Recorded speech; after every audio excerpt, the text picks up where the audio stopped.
All right, everyone, welcome to our first live Q&A call for the Accelerator for 2024. So happy New Year to all of you. I haven't had a chance to talk to you one-on-one yet, and looking forward to what 2024 is going to bring for us. So before I get started, let's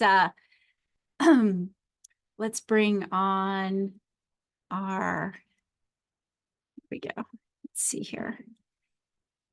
Hi, Mom. How are you? Oh, I'm fine. Thank you. How are you? Happy Good. New Year to everybody. Happy New Year. Yes. So this is my co-host. If you haven't met her yet, my co-host, Cynthia Adams, also known as my mom. If you remember way back in our very first episode, I made it clear to everyone that I was not going to like pretend that you're not my mom.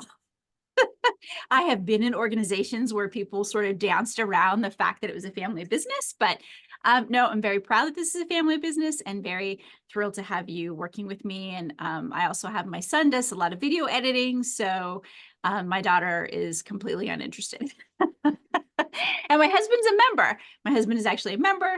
And let's see, my dad, he's a cheerleader from afar. So that's I think his role. So anyway, so hi, Mom, how are things going for you? Just fine. Thank you. Everything's going well. Listen, I wanted to compliment you on the new format for your newsletter. I just love the way you set it up. It's like little mini coaching sessions, but it's also a great reference guide. So you could go, keep them and go back and have them available for you whenever you need the answers to those questions that you're concerned about. So congratulations on the new format. Well, thank you for the compliment. So just to give everybody a little bit of background. So I have a weekly newsletter that's available for subscribers, really not necessarily members. And I've changed the format. I've made them much more detailed, a longer form content than what I typically was sending out. And that was really some advice from somebody who I respect, who's a very successful content creator and has even been able to monetize his newsletter. He said, look, if you go with a longer form weekly newsletter, it really shows your expertise very well, because a lot of people don't have, the depth of knowledge to be able to write, 5 or 6 pages on a topic. So I started doing that this year. I think it was this year. Might have done one in December, but I started doing that, and so far so good. Now, for those of you in the membership, you will also get a copy of it. So I will post that same newsletter inside the membership as well, so you're not missing out on anything. And also, what I will do for members, those of you that are paying to collaborate with me, I'll also add worksheets. I'll add some supplemental material when I can to those newsletters, just so that you're getting a little bit extra. So yeah, so I started that. I had one, I'll tell you a little bit about the ones that have come out. And, before I jump off, I do have to thank you, Mom, for you're always my editor and proofreader. So now that my newsletters are longer and more content, that means that you now have to read and edit longer and more content. So, so I appreciate you doing that. In fact, I try to get those out every Wednesday, and so you were up actually kind of later than normal yesterday evening, editing the one that just came out today. So thank you very much for doing that. I appreciate it. Okay, well, I will take you off camera because I know that's your preference. And oops, no. So let's see. Why don't you? There you go. Okay, what am I doing here? Let me just pin myself to the screen here.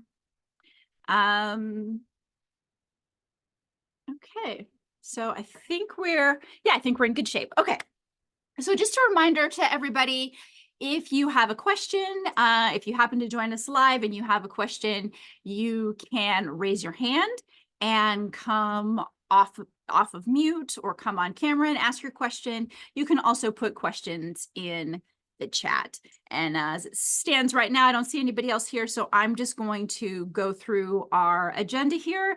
And I have lots of questions that came through to me via various means. And so we'll go over those questions. So before I go into the questions, I'm going to talk a little bit about what the content that I've added to the membership since our last meeting. So I'm actually going to share my screen and actually kind of scroll through some of that with you. Okay, so as we just talked about, we've got these longer form newsletters. So that's showing up to you as 2 quick wins. So one that I did a couple of weeks ago, or maybe even last week, was 5 presentations every leader needs to level up their staff meetings. And so let me just show you kind of a quick graphic about what this is about. And so, as you know, when you've got the leaders meeting matrix in the accelerator, that's actually a cheat sheet that you have. And as you know, I am a strong proponent of monthly staff meetings. I think they're a very important way to get updates, build rapport with the team, etc. And I see that many leaders, first of all, adopt doing that, which is great. And there's some opportunities to really make them quite good, to go above and beyond what you would typically do, which is to just have your direct reports report out to you. There's several other things that you can do if you kind of expand your point of view about who can actually present at these meetings. And so this is just a quick 2x2 matrix that shows you kind of how I think about it. So you've got your firm, obviously your company, your business. There's people that work inside, there's people that work outside, and then you have your function. So if you're, head of product, or you're head of cybersecurity, or whatever it is, then you've got your specific function, and then you've got other functions that are inside a larger organization. If you're in a larger organization, of course, if you have a small startup, then it's very likely that everybody's going to be your direct report, and so you're probably going to focus more on the in and out of your firm and less the in and out of your function. But when you think about those kind of 4 different opportunities, then you come up with several different people that you could be inviting to your staff meetings. Not every time, but maybe once a quarter, you bring in somebody that's not your direct report, and you have them give a presentation. It can be a 30-minute report out, which I think is probably the minimum amount of time that I would have somebody do that to present, prepare some materials for you. Or you can make it a whole workshop if you want to. It's entirely up to you how you want to do that. But I think as a start, you could save 30 minutes a quarter to have somebody else come and give you a presentation. And when you do that, there's lots of benefits to kind of thinking about that. And I put, I put those up here. It gives you the opportunity to improve departmental cohesion. So if you invite a peer from a different organization, from a different department inside your organization, now you can kind of allow them to talk to your team, allow them to get, allow your team to get to know them better. And now you've got some improved cohesion. If you bring in somebody who's more junior to your organization, and have them give a briefing on an accomplishment or an initiative they're working on, now you've got some insights into your talent pipeline that you may not have otherwise because they're reporting to somebody else.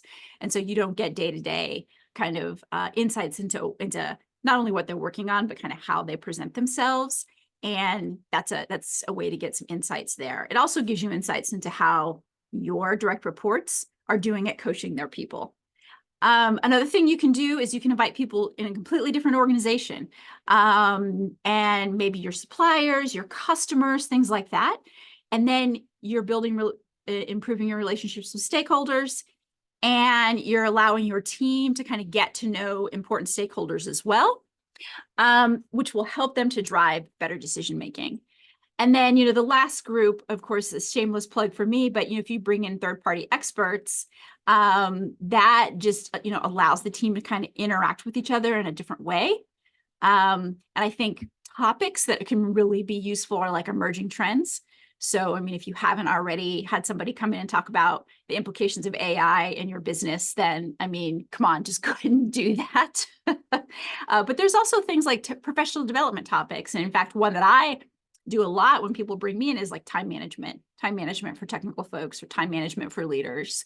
So bringing somebody like me in to do that presentation, it allows the team to kind of sit back and relax. They share some of their own insights with each other, and they're learning something. And so again, that's just a way to kind of level up staff meetings. So that's one of the things that I just recently added. And then the other one is the thing I dropped today. This is a topic that unfortunately has come up with my private coaching clients. So one of you has come to me and said, despite my best efforts, I've got a bunch of contracts in the pipeline, but I just don't know if they're going to hit in time. I'm about to run out of cash. And so I may have to communicate a layoff. And so, through those conversations with him, I thought, what, I've seen, it's coming up with my clients, but I also just keep seeing in the media people getting this so wrong. I think all of us saw that article about, some guy who I think was better.com who laid off 400 people via Zoom very poorly and just got, he just got, rightly so, just got trashed by the media, by his own staff, and even the people he was hoping that would stay, were angry because he handled it so poorly. And then even just this morning, I saw a note about how Google is planning to lay off 1,000 people, and some of the staff are upset because Sundar Pichai, the CEO, didn't have any comments himself. He kind of apparently delegated that, and so people were feeling slighted and upset. So because of all those inputs, I put together a 7-part layoff communication plan. This is one that I used myself, and so I have had to lay off people in my career. I worked for Alcoa, as many of you know, and that's a cyclical commodity business. And so the price goes up and down quite often. And as good of a company as Alcoa is, and they've been around for, over 100 years and put in lots of strategies to sort of mitigate market downturns, sometimes there's nothing you can do and you just have to contract the business. And as a result, you have to lay people off. And so I talked about that. And so Alcoa had not exactly the 7-part strategy, but they had experts in communication, experts in industrial relations that helped me when I had to do layoffs. And the one in particular, I had to lay off 20 people at once, and they were all unionized, and they were located in Europe and spoke a different language. And so I actually had a small team of people that really helped me communicate that very difficult information quite well, quite seamlessly, and in a way that gave dignity and respect to the people that were affected, was clear and empathetic. And so from those experiences, I kind of put together this 7-part communication plan. And so I just dropped that in there today, actually, as the other piece of content that I added. So I encourage you to kind of walk through that. Of course, obviously, if you have any questions, you can let me know. So that is content that has been put into the membership since our last meeting in December. Okay, so now I am going to head over to the questions. So first question, how do I know if a leadership is for me? Okay, so when I think about whether or not you want to take on a leadership role, I think of 2 specific things to consider. So one is your own personal aptitude, and the second is your organization's structure and support system. So let me get into the detail of those 2 things. So one is your aptitude. When you take on a leadership role, you really shift from focusing on problem solving as technical, details, information, timelines, schedules, things like that. So that stays there. But then you add to that people and their own personal challenges. And so once you become really responsible for someone else's livelihood, with that comes their challenges, their motivations, things that are happening in their personal life, all of these other things that you now, one, are made privy to. Oftentimes they'll just, come in and talk to you directly.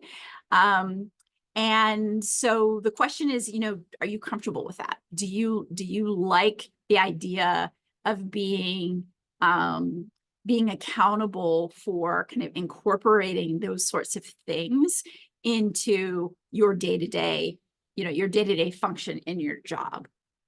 And then the problem solving becomes not only, getting these tactical things done in the most efficient way possible and getting the technical correct answer, but now you have the people side of things too, and managing all of those things. And, for some people, they really love it. They really love, interacting with people on a different level, on maybe a more emotional level. And when you take on that, you also can have more impact because you can direct how those resources are being used, and you often have more say in priorities and things like that. So some people like it, some people don't like it at all. Some people say, you know what, I really just want to focus on the technical part. I prefer it. It's much more my comfort zone. I feel more competent there. And also, maybe you really love the technical side of things. It's just, that's just your personal preference. So that is sort of one side of it, is just your own internal interests. And I would say, I would cautiously use the word aptitude, because I honestly think all of these leadership things, I mean, obviously I run a leadership program, so I believe that these leadership strategies, tactics, mindsets can all be taught. That's what I've really been focusing on. And so even if today you're not exactly sure how to best, coach someone through a personal challenge so that they, can be competent at work or something like that, even if you don't know how to do it, I believe that can be taught, that can be learned. And so the question more is, is that something that you think you could be interested in? There are assessments you can take. In fact, if I will, I'll do some research before we post the show notes, and I'll put a couple of links if there's just some, leadership aptitude quizzes that you might want to take. Again, I will say take those with a grain of salt, because as much as the leadership world likes assessments, they're not set in stone. And so I would not, for example, take one of those and have it say, you're more likely to be an individual contributor. And if you feel like, yeah, that's me, great. But if you really feel, no, I really want to give this a try, I would still do it. Because as I said, all of these things can be taught, even if they're not necessarily your natural inclination, they can actually be taught. And as you grow in competency and confidence, then you get better at those things, just like every other skill. So that's one side. The other side is your organization. So, I've worked in basically 2 big organizations in my career, and one of them was what I would consider probably benchmark in their leadership development, talent management, and support of emerging and senior leaders. So they had a lot of in-house training and resources. They had mentors. They had coaches, executive coaches. They would send you to both external and, they had also contracted with leadership development, training resources. So it was really quite well established that they took really good care of their leaders from really the moment you raised your hand and said, I'm interested in management. They would start to cultivate that in you. Of course, you would be put to the test. I mean, you'd be given opportunities, and if you failed to perform in the situations that were put in front of you, you fail a couple of times, and then they're like, yeah, maybe leadership's not for you after all. But if you succeeded, they would continue to invest resources into your leadership development. So that's one. The second one, total opposite. Like not only did they not support leaders and their development, they actually set up the work environment that you were constantly competing with your peers for leadership roles. So it was much more of a contest-based work culture, which, by the way, is a legitimate work culture. There's nothing inherently, I would say, wrong with that work culture. It exists widely, and so it's a thing. I just wasn't for me, for sure. And I also found that it didn't support a diversity of leaders. It supported leaders who were really, really good at competing for territory. And not necessarily leaders who were more process oriented or more, emotional intelligence oriented, or some other aspects that can be really good for leaders to develop as part of their toolkit. In that other place, you just really had to be good at competing. So you need to kind of look at your organization and see, okay, how do they support leaders? I think the best way to figure that out is to talk to leaders, at various levels, and just say, hey, I'm potentially interested in taking on a leadership role. Can you tell me a little bit about, how you got your role? What kind of support does the organization give you? Just those sorts of questions. What's your day-to-day job like? These are really the types of questions that we put in the Infinite Network training. So if you want to revisit that for a little bit more detail, you can. But just really understand, like, what is being a leader in this organization actually like, and talk to several different people all across the organization, and then just see, do you feel like, yeah, I could probably thrive in that environment?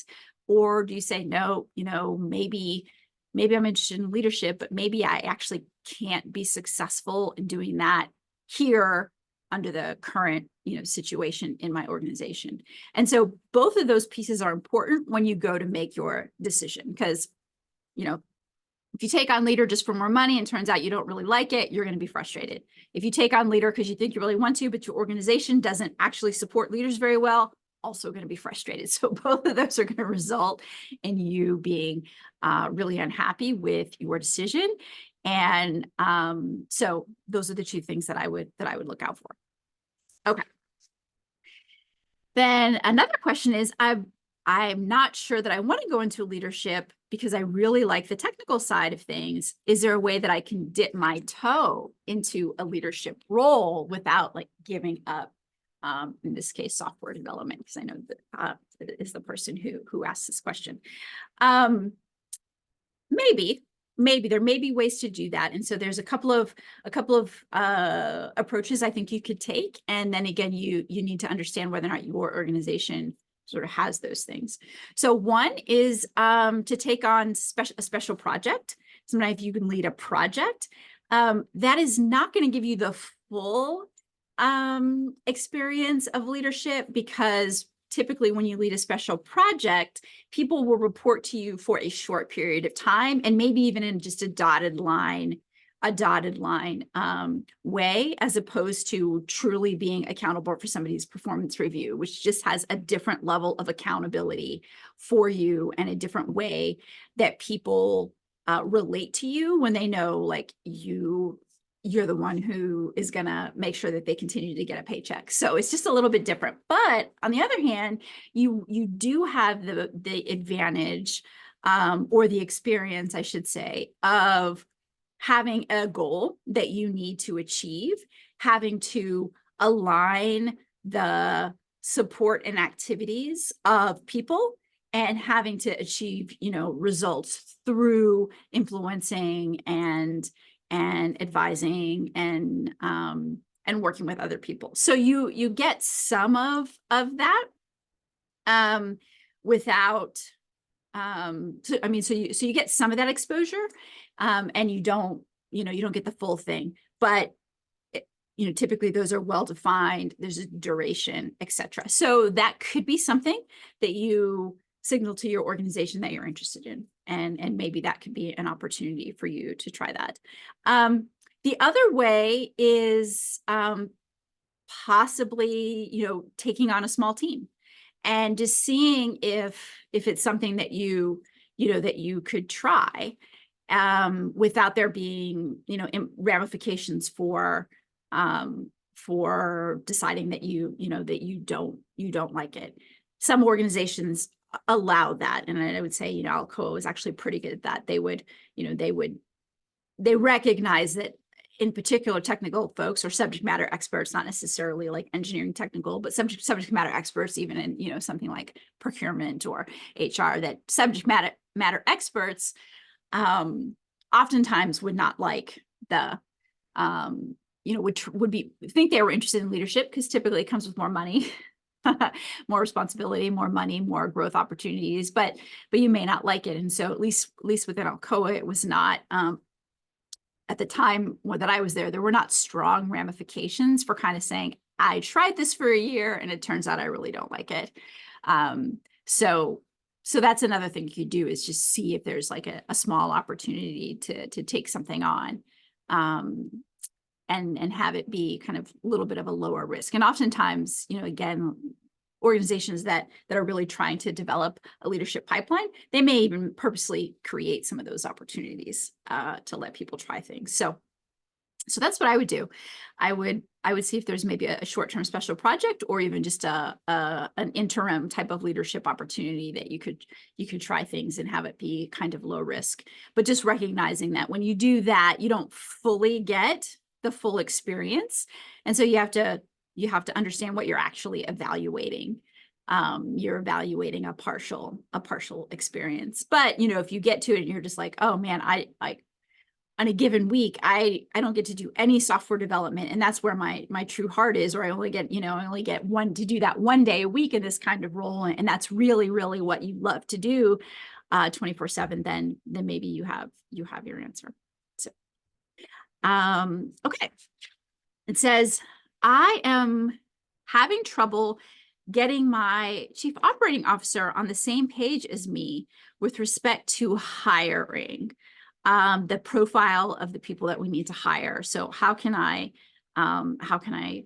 do that? How can I fix that? Okay. So it's not uncommon for the CEO and the COO to have a different point of view on the types of people that need to be brought into the organization. Similarly, maybe a CEO and a chief technology officer, et cetera. And that has to do with what your day-to-day point of view of your organization is. So if you are the CEO, then you are probably talking to investors, advisors, you're looking longer term, you're looking for growth opportunities, competition, all that kind of stuff. And so you have a specific lens that you're looking through. And then if you're the COO or even CTO, depending on your organization, you tend to be looking really at what's right in front of you. the day-to-day operations, maintaining consistency, and ensuring, that the lights stay on and the business run and the product quality stays the same, and those sorts of things. And so by the very nature of just what you're exposed to on a day-to-day basis, really impacts what your point of view is. And so if you're the CEO and you're like, I really want to hire creative, innovative people who are more strategic, and the CEO is like, I need somebody who can just sort of get things done. It can be, a challenge. And so I think one of the first things that it's important to do is to make sure that you all have shared vision with each other. Really understand, really taking the time to, particularly you as the CEO, to understand what your COO or CTO is going through, their point of view, and allowing them to see what you're seeing is really important. So spending some time just talking through your point of view so that you can come up with a shared vision is something that's worth doing. And that's just a matter of, having conversations and kind of laying out and being as clear as you possibly can about, your vision, your point of view, and asking them to do the same so that you two can at least say, okay, I at least now understand that what this organization looks like together. And then you can decide where the priorities need to be. And so do you need more of the day-to-day operations working consistently? Do you need more consistency, or do you need more creativity? And, my general observation is that most organizations need more consistency than they need more creativity. And one of the ways that the companies that I've always worked for, and I think this is kind of an industry, or I should say a corporate standard that you might want to think about, is actually having a small team whose job it is to be kind of creative and innovative. And so what I mean by that, or I'll describe the way this showed up, for example, at Alcoa. So Alcoa had, 15, however many aluminum smelters around the world. The most important thing that aluminum smelters do is make aluminum consistently, safely, consistent product, low cost. The way to do things low cost is to do the exact same thing over and over and over again. Basically at best practice level. So that is what most of the majority of Alcoa's efforts needed to be focused on. And yet we would have competition that would have found something innovative that allowed them to do things more cheaply or safer or, higher throughput, things like that. And so you can't just maintain status quo forever, because the competition is continually trying to outproduce you, and or maybe there's even market forces that are outside of your control that may change the way that business can be run. And so in my case, most of my career was around raw materials, carbon raw materials, and how their properties and availability were changing. And because that's had such a huge impact on the cost of our aluminum production, a lot of my time was spent addressing that and, finding innovative ways to use cheaper raw materials. But so in any case, most of the business is around being consistent, but yet there is still this need for some creativity and innovation.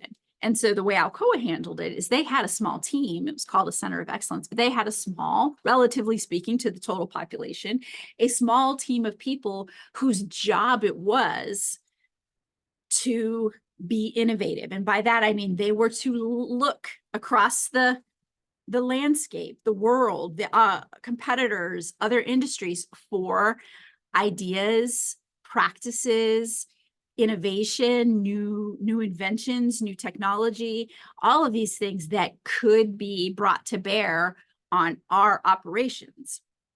And So, I mean, they did it across multiple categories. So you think about what categories might be important in your business, but people management, talent management, what kind of skills do you need? Assets, how do we do maintenance, quickly? How do we adjust for, lots of these pieces of equipment are really old. How do we manage sort of the life cycle of assets? How do we make assets more safe? And then the technology itself, what new innovations are happening in the world, and how do we adopt these new materials that are invented, or the use of artificial intelligence, or large language models, or whatever new things kind of are just going out in the world that may have things to bear to your industry. How do you actually incorporate them? So that's that small team was dedicated to just going out and looking, finding that stuff, and then doing their own version of testing to see, okay, is this something we actually want to adopt or not? But then the other piece that they were accountable to doing is testing it and then developing the standard operating procedures and the tool sets such that by the time it was ready to actually be incorporated into the operations, it was almost like it was the day-to-day thing that the people who are focusing on consistency already knew how to do. So it was almost like, okay, if your job is to get up every morning, put on a shirt and go to work, and so far you've been wearing a blue shirt, every day you get up, you put on this same blue shirt and you leave, and that's consistency. And so your success is, getting to work with a blue shirt on. And now all of a sudden, somehow there's been some study that says, oh, actually, if you wear a red shirt, you will see a significant improvement in your bottom line. And so then that small team sort of says, one, we identify, hey, looks like a red shirt, so there are things to be doing. And I'm like, okay. And then they say, okay, well, what kind of red shirt? What does it need to look like? How do we get this red shirt? How do we, and how do we make sure it fits? And they figure all that out so that by the time it gets to the consistency people, it's literally just like a stack of red shirts. And you say, okay, here's what we're going to do. Now, instead of putting that shirt on, we're going to take those shirts away. We're going to give you this shirt. It's the exact same thing. It's just a different color, and it's going to improve operations. And so the people who are focused on consistency, they're like, oh, okay, I almost don't have to change anything, or I have to make a small change. But you, small team of creative people, you've worked out all these details so that by the time it gets to me, it's sort of like a day-to-day thing. So that is how I think that a lot of organizations can function, is by allowing the people that are focused on consistency to continue to focus on consistency. You may need some people who are more creative, that focus on growth, focus on innovation, focus on the things that you kind of as the CEO are seeing are changes that are needed. But it doesn't have to be everybody. It can be this small team of people that go out and scout for those things and then turn them into kind of easily digestible modifications that your consistency people can focus on. And so that is a strategy that you could potentially employ. So again, I think that the first and most important thing is get a shared vision with this person that you're feeling you're not on the same page with. And so I think it's really because you have two very different points of view, just based on who you surround yourself with and the problems and concerns you address on a day-to-day basis. CEO, longer term, more vision, more strategy, oftentimes seeing the need for more creativity and change, versus COO and CTO, day-to-day, I just need to make this thing be consistent. My products and services just need to be consistent, same, boring. I mean, it's hard enough to even, just get that to happen. So get a shared vision on an empathy and understanding for both of those two perspectives. Then do some prioritization about what you think you really need more of when it comes to hiring. And just consider that, again, what I see is that people typically need more consistency than creativity, but creativity, change is important. And sometimes you can get that just through having a specialized small group of people that focus really on that, scouting what that creativity and innovation is and whatever dimensions are important to your business, your organization, and being accountable for translating that down to day-to-day operations so that your consistency people can continue to do what they need to do. Okay, next question.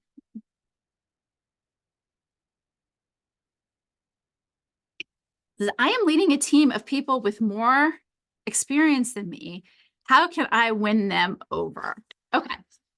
Yeah, this is a challenge. It comes up a lot, actually. And I'm gonna pull up something because I addressed it a little bit. And let me just pull something up. And I'm going to share my screen here momentarily. Excuse me for a moment. Okay. Okay. So when you have a team of people with more experience or expertise than you, and I want to use this, I want to talk about this very broadly, because it could be that you're younger than them. It doesn't have to be that you're younger than them. In fact, oftentimes, another way this can happen is as you grow in your leadership, typically, you might be a subject matter expert, and then maybe you get to become the leader of that team where most of those people kind of have this similar subject matter expertise as you, and you're just sort of like overseeing them.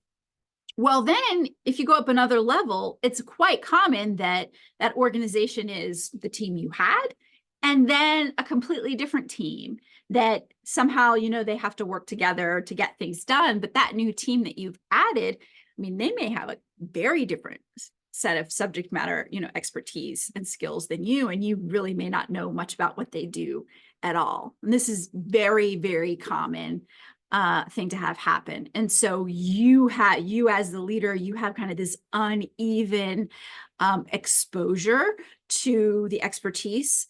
You also typically have uneven depth of relationship. So it's highly likely that you are already strongly bonded to the people that the group you're in and the team that you were leading before. And now you've got this new, that some of them could be complete strangers.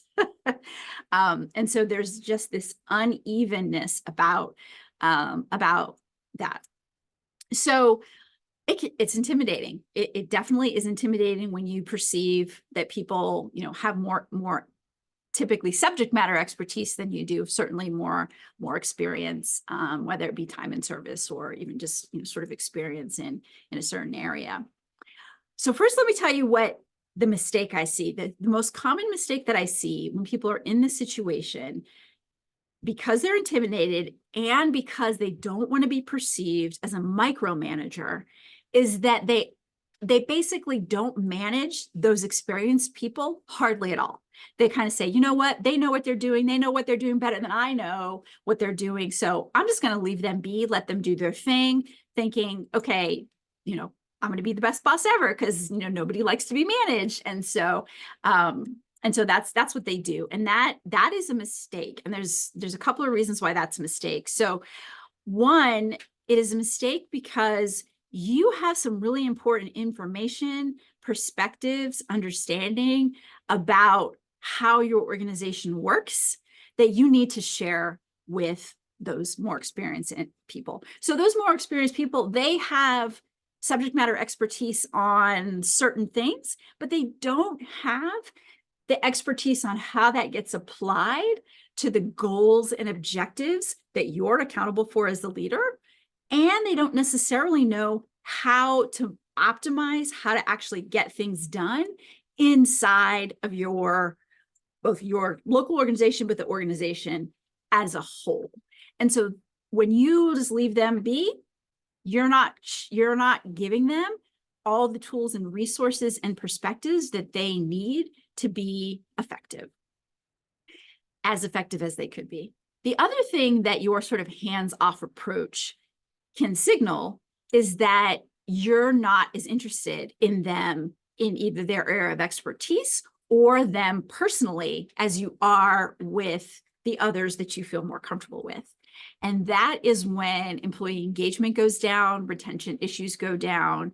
And sometimes that can actually reinforce this idea that, oh man, the manager is not, doesn't do anything, doesn't know anything.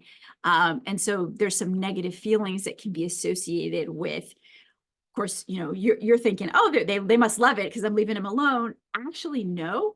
Oftentimes they're feeling underappreciated, disengaged, and things like that. That kind of can get people to start sort of looking around at other things. So that is the mistake that I see and why. So what do you do instead to avoid that mistake?